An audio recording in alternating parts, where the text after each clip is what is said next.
이제 엔잡러가 되시기로 했잖아요. 엔잡러가 되려는 이유가 수익 창구를 늘려서 돈을 많이 벌고 싶어서일 수도 있어요. 그런 목표도 물론 좋지만 저는 이 어떤 상황에서도 누구에게도 의지하지 않고 스스로 살 수 있는 사람이 되기 위함이라고 생각해 주시면 좋을 것 같습니다. 본격적으로 강의 시작하겠습니다. 준비물이 있어요. 종이와 펜 한 자루 그리고 마음가짐입니다.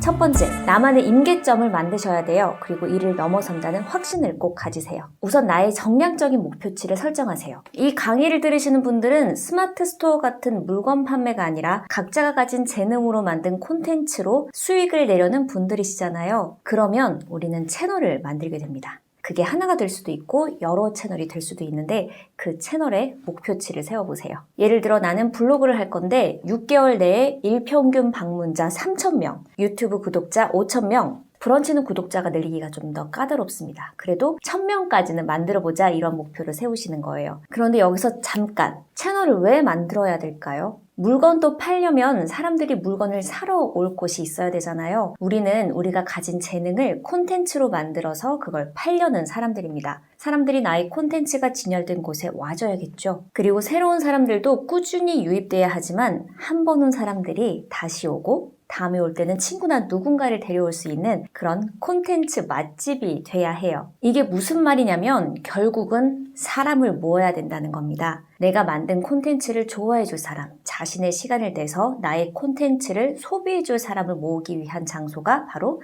채널인 거죠. 엔잡러가 되기 위한 필수 조건입니다. 그래서 사람들의 지갑을 열기 전에 사람들의 마음을 열어라 이런 말도 있거든요. 물론 지금 강의를 들으시는 분들은 블로그든 유튜브든 어떤 채널을 먼저 어떻게 하겠다는 건지에 대한 뚜렷한 계획이 아직 없으실 수도 있어요. 네, 괜찮습니다. 시작하면 되니까요. 돈 드는 것도 아니에요. 그리고 당연히 어떤 채널이 좋아? 대한민국은 블로그지. 아니야, 요즘은 유튜브가 대세야. 이런 정답도 없습니다. 우선 어떤 채널이 나와 맞는지 앞으로 찾아갈 거고요. 그리고 저와 함께 하면서 만들어갈 이 채널의 목적은 어디까지나 나를 알릴 수 있는 브랜딩이 돼야 합니다. 내가 이 채널을 통해서 어떤 메시지를 전할 것이냐, 내 채널에 당신이 오신다면 어떤 걸 가져갈 수 있느냐, 이게 우리가 채널을 만들려는 이유입니다. 내가 이 채널에서 벌어들일 수익이 얼마일까만 생각하면 길이 막 엉켜요. 기껏 키워온 채널 없애고 다시 시작해야 할 수도 있어요. 임계점을 만들어라. 여기에선 두 가지만 적어보세요. 첫 번째, 어떤 채널이 좋을까? 러프하게라도 생각해보시고 내가 그 채널을 운영한다 상상을 했을 때 만약에 나를 알리고 나의 콘텐츠를, 나의 메시지를 전할 수 있는 채널이 생기면 내가 이 임계점을 달성할 때까지는 그래, 한번 죽어라 해보겠다 하는 정도의 목표치를 잡아보세요. 여기서 중요한 거는요, 이 목표치는 운영 기간에 따라 바뀌어야 합니다. 무조건 방문자 수, 조회수만 들리는 목표 설정은 좋은 방법이 아니에요. 목표 고객을 유입하고 고객과 대화할 수 있는 목표를 잡아가야 하는데요. 쉽게 말해서 목표치를 장기 목표와 단기 목표로 구별해서 관리를 하셔야 돼요. 보통 장기 목표는 1년 동안 채널 활동을 통해 도달해야 할 결과로 정하고요. 단기 목표는 3개월씩 분기별로 나누어서 설정하는 경우가 많습니다. 그런데 하다 보면 결국에 다 하시게 될 수도 있어요. 그러면 알아서 각자 그 채널 창구에서 돈이 나올 거고요. 우리 목표 세우는데 돈 들지 않잖아요. 내가 만들고픈 채널 나열해보고 목표치를 꼭 적어보세요. 제가 운영기간에 따른 목표치 설정 방법 아래 표로 만들어 놨거든요. 과제로 제출해 주시면 되겠습니다.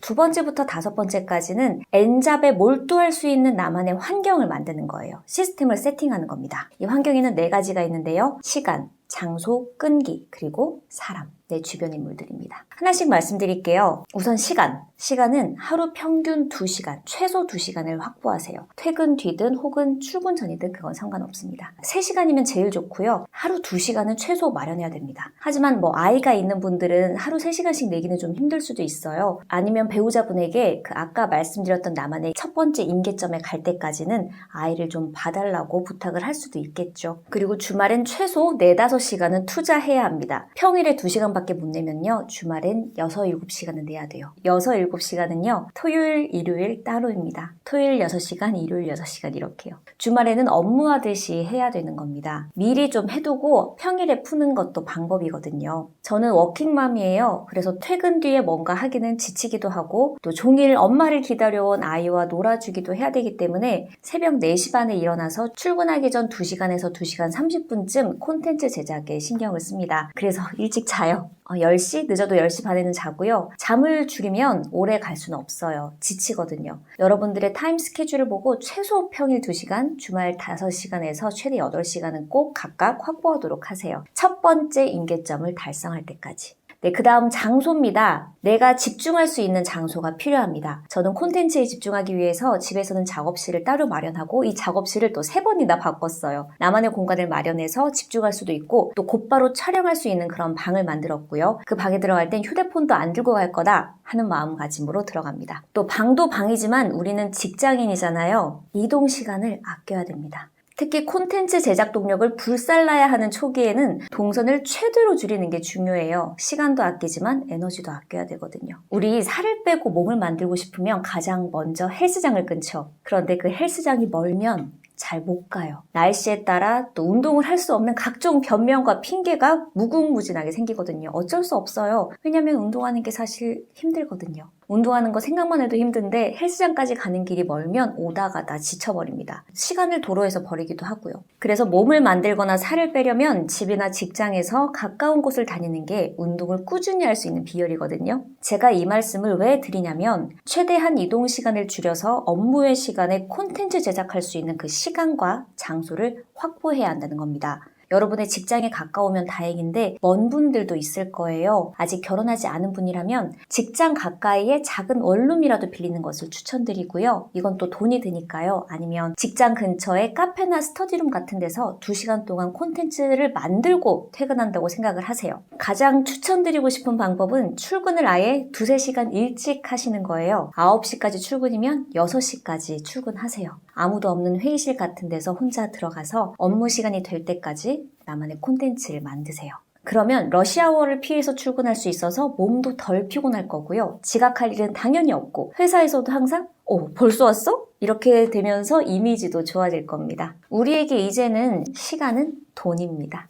꼭 기억하세요. 4번째는 끈기입니다. 우리가 앉아만 있는다고 해서 공부를 다 잘하는 건 아니에요. 하지만 공부를 잘하는 친구들은 오래 앉아있고 집중력도 뛰어나죠. 우리가 어떤 성과를 내기까지는 시간과 끈기가 당연히 필요합니다. 1만 시간의 법칙이라고 들어보셨을 거예요. 1만 시간은 대략 하루 3시간, 2시간도 아니고 3시간이고요. 일주일에 20시간씩 10년간 연습한 것과 같다고 해요. 어느 분야에서든 이보다 적은 시간을 연습해서 세계 수준의 전문가가 탄생한 경우를 발견하지 못했다고 합니다. 어쩌면 두뇌는 진정한 숙련자의 경지에 접어들 때까지 그 정도의 시간을 요구를 하는 거죠. 만약에 평일에 그만한 시간을 내지 못한다면 무조건 주말에는 나만의 콘텐츠를 만드는 데 집중을 해야 됩니다. 저는 휴가 가서도 유튜브 찍고요. 출퇴근길에도 이동시간 활용해서 블로그하고 브런치하고 그랬어요. 여기서 또 하나 주의해야 될 게 있습니다. 여러분들께서 듣고 싶은 얘기일 수도 있는데요. 무조건 앞만 보고 달려가기만 하면 지쳐요. 그래서 임계점이 필요한 거고요. 나의 채널을 만들어보는 게 처음이신 분들은 특히 그 임계점을 처음부터 너무 높이 세우지는 마세요. 물론 성향에 따라 다를 수도 있지만 최종 임계점은 그대로 두되 목표 구간을 꼭 나누시고요. 목표를 이루기 위한 방법에 낮은 목표를 세워라는 게 있어요. 예를 들어 나의 블로그 임계점은 하루 방문자 1만 명이라고 하더라도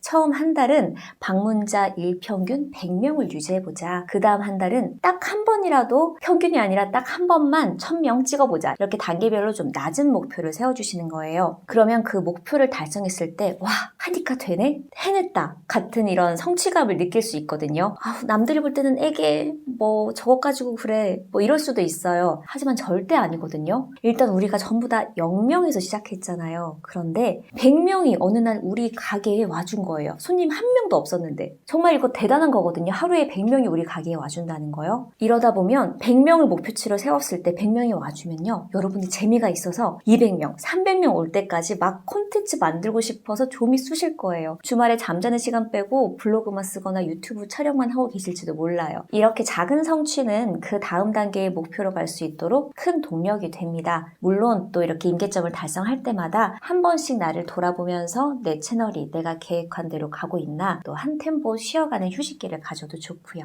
저는 처음 유튜브 시작할 때 구독자 1만 명을 임계점으로 잡았어요. 10,000명이 될 때까지는 정말 주말마다 촬영하고 편집하고 퇴근하고 나서도 편집하고 막 그랬어요. 임신하고서도 그렇게 입덧이 힘든데도 계속 하고요. 조금씩 구독자가 늘고 조회수가 증가하는 게 너무너무 재밌었거든요. 그러니까 정말 이렇게 재밌으니까 저 스스로가 막 하고 싶어서 막 몸이 스스로 움직여요. 맛집, 쇼핑, 당분간은 끊었습니다. 제 콘텐츠를 만들고 사람들이 이것을 봐주는 데서 오는 즐거움이 더 컸거든요. 그래서 그 즐거움을 여러분들도 꼭 느끼셨으면 좋겠습니다. 5번째, 사람이라고 말씀을 드렸는데요. 임계점을 넘을 때까지는 주변에 말하지 말고 조용히 시작하세요. 최소 첫 임계점까지만이라도요. 정말 나의 어떤 모습이든 다 받아주고 내가 어떤 상황에 처해도 응원해줄 가족이나 친구가 아닌 이상은 절대 말하지 마세요. 처음에는 구독자를 한 명이라도 늘리고 싶어서 막 지인 영업들 하고 그러는데 그게 내 심지가 아주 굳지 않으면 되게 영향을 많이 받거든요. 무슨 말이냐면은 이게 예를 들어 처음부터 잘 될 수도 있지만 잘 안 될 수도 있어요. 우리 다 처음이니까 당연한 거거든요. 유튜브는 구독자 100명 모으기도 힘들지만 정말 조회수 3자릿수 넘기도 힘들어요. 구독해준 지인들이 막 보고서 간섭하기 시작합니다. 야, 너 뭐 그런 걸 찍고 그래? 그거 진짜 별로야. 하지 마. 혹은 오랜만에 만났는데 야, 너 뭐 유튜브 어떻게 됐어? 라고 물어봐요. 나는 막 조회수 갓 1,000을 넘은 게 나와서 야, 나 그래도 며칠 전에 찍은 거는 1,000회가 넘었어 라고 자랑을 했는데 친구는 막 비아냥 되는 거죠. 야, 뭐 1,000만도 아니고 1,000? 접어. 뭐하러 하냐? 이러면 기분도 확 가라앉지만 자신감도 없어지고 위축돼요. 아휴, 그래 내가 해서 뭐해, 힘만 빠지고 이렇게 되는 거죠. 재미도 없고 동기부여도 안 되고 그럼 더 이상 영상이든 어떤 콘텐츠든 안 만들게 됩니다. 또 만약에 내가 좋아하는 걸 가족들이 좋아하지 않을 수도 있어요. 보통은 그런 경우가 잘 없는데 만약에 내가 집에서 열심히 막 콘텐츠 만들고 시간 쪼개서 잠 쪼개서 하고 있는데 남편이 와가지고 막 뭐라 하는 거죠. 야, 그 몇 푼 번다고 그러냐, 장비값이 더 들겠다, 이렇게 하찮게 보고 그러면 또 못해요. 주변 환경이 정말 중요합니다. 그러니까 여러분들이 판단을 잘 해보세요. 나의 가까운 이 주변 사람들의 성향을 잘 판단해서 말도 하고 또 양해를 구하든 그게 안 될 것 같으면 그냥 조용히 시작하세요. 내가 조언을 구할 때도 나 그거 해볼까? 해도 될까? 이렇게 묻지 마세요. 만약에 상대방이 야, 그런 거 하지 마, 그러면 안 할 건가요? 이제는 정말 이 나만의 재능으로 또 나만의 콘텐츠가 있어야 하는 시대입니다. 여부를 묻고 허락을 구하지 말고요. 만약에 남편이나 아내한테 조언을 구한다 그러면 여보, 나 이거 해보려는데 어때? 이게 좋을까? 아니면 저게 좋을까? 이런 식으로 조언을 구하는 거예요. 그리고 이러이러해서 이런 걸 시작해보려고 해, 도와줘, 응원해줘 라고 부탁을 하는 거죠. 만약에 주변에 조언을 구할 만한 사람이 없다면 차라리 돈을 주고 컨설팅을 받으시고요. 절대 주변에 먼저 막 말하고 다니지 마세요. 괜히 시샘하고 질투할 수도 있어요. 그리고 6번째입니다. 이것도 되게 중요한 거예요. 여러분, 공부하셔야 돼요. 공부. 많은 분들이 물어봐요. 엔잡을 하고 싶은데 뭐부터 시작해야 돼요? 유튜브 하고 싶은데 뭐부터 해야 될지 모르겠어요. 이미 블로그나 유튜브를 하고 계신 분들은 본인이 가지고 있는 무기가 어떤 건지 잘 알고 또 그 무기 또한 많다는 뜻이거든요. 반대로 내가 무엇을 해야 될지 모르겠다, 뭐부터 해야 될지 모르겠다는 건 내가 가진 진짜 무기가 뭔지도 모르고 공부량, 인풋도 적다는 거예요. 내가 알고 있는 지식의 양도요. 인풋이라고 하면 내가 머릿속에 가지고 있는 것들, 내가 경험한 것들 중에서 아, 이거는 사람들이 궁금해할 거야, 이런 걸 많이 검색할 거야, 내가 올리는 글은 사람들이 많은 정보가 담겼어 라고 선택할 수 있는 것들이 많다는 거예요. 이런 것들이 많다면 내가 뭐부터 시작할지 사실 정리만 하면 되는 거거든요. 그런데 문제는 이것도 하고 싶고 저것도 하고 싶고 저 사람은 저걸 해서 저렇게 조회수가 많이 나오고 방문자도 많네, 이제 똑같이 하면 잘 될 것 같고 막 이래요. 하고 싶은 게 많다는 건 나쁜 건 아니에요. 그만큼 욕심과 열정이 있다는 거니까. 그런데 깊게 공부해보지도 않고 경험해보지도 않은 채 하고 싶은 마음만, 의욕만 넘치는 분들이 많더라고요. 이런 경우에 어떤 우를 범하냐면요. 만약에 게임이라고 쳐요. 내가 가진 게임 아이템들이 있는데 이 아이템을 적재적소에 꺼내 써야 되는데 뭐부터 시작해야 하는지, 무엇을 꺼내 써야 하는지 정리도 안 되고 혼란스러운 거죠. 벼룩 잡는데 장도 긴 칼 뽑고 초가상간 다 태우고 그러는 거거든요. 강도 상대해야 되는데 뿅망치 꺼내고 있고. 그래서 공부를 하셔야 된다는 거예요. 가장 쉬운 방법은 책을 읽는 거거든요. 무언가를 해보고 싶다면 그것과 관련된 책을 최소 10권은 읽어봐야 되고요. 왜냐면 이 책이라는 건요, 누군가가, 특히 그런 전문가가 몇십 년에 걸쳐서 겨우 찾아낸 유용한 방법을 그걸 읽기만 하면 몇 시간 만에 시행착오 없이 그 길을 갈 수 있도록 하는 지름길, 안내서 같은 거예요. 그리고 조사하세요. 세상은 계속 변하고요. 변하는 속도마저 빨라지고 있죠. 아무리 내 안에 인풋이 많았어도 그걸 빼내면 뺀 만큼 또 채워야 합니다. 인풋이 끊기면 내가 가진 것들이 고갈돼 버려요. 그러면 그때 무조건 서점으로 일단 달려가 보세요. 그리고 빨리 책을 읽으시는데 이거를 또 한 권을 그 자리에서 다 읽으려면 부담되니까 목차를 먼저 보고 당장 내가 필요한 부분부터 읽으시면 돼요. 그리고요, 많이 경험하세요. 경험이 없어서 본인의 무기를 모르는 거예요. 요건 뒤에서 그래도 뭘 해야 될지 모르겠을 때 부분에서 더 다루도록 하겠습니다. 마지막입니다.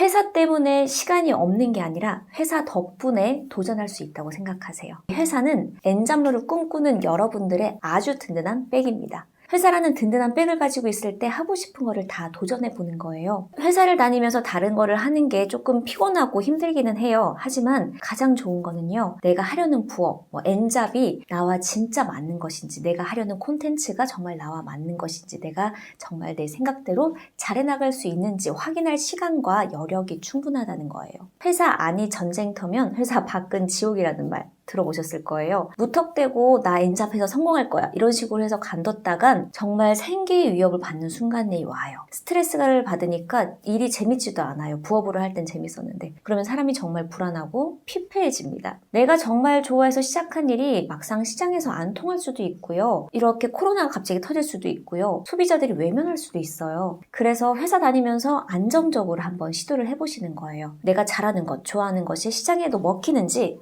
알아보는 거죠. 만약 이게 아니면 수정하고 또 수정하면 되고요. 이런 회사 밖에서는 이렇게 할 수가 없잖아요. 다만 시간도 더 아껴 쓰고 계획도 잘 세워야 할 겁니다. 피곤할 수도 있어요. 하지만 부지런히 움직인다면 분명히 더 나은 길을 찾아낼 수 있고요. 꿈꿨던 삶을 살고 있는 자신을 발견하게 될 것입니다. 우리가 요행을 바라기보단 전문성 있고 정성스러운 콘텐츠를 꾸준히 만들면서 성공할 때까지 하면 되는 거거든요. 잭팟을 터뜨릴 수 있는 지점까지 묵묵하게 가보자고요. 그럼 다음 강의에서 뵙겠습니다. 안녕. 과제 꼭 제출해주세요. 고맙습니다.